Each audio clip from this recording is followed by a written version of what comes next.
Nanawagan si Senator Joel Villanueva sa House of Representatives na tanggapin na lamang ang Senate version ng minimum wage hike bill habang papalapit na ang pagtatapos ng 19th Congress.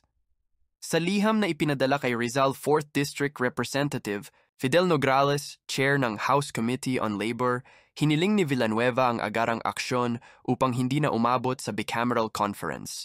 Ikinatuwiran niya ang mga pangamba ng economic managers sa epekto ng taas sahod sa ekonomiya at ang kakulangan ng oras para sa pagre-review ng magkaibang bersyon.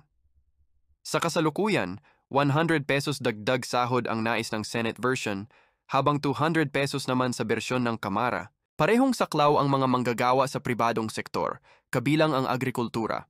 Ayon sa National Wages and Productivity Commission, ang kasalukuyang daily minimum wage ay mula 316 hanggang 645.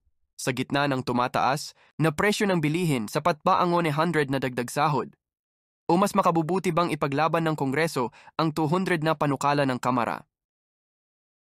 Salamat sa panonood. Huwag kalimutang i-like, i-share at mag-follow.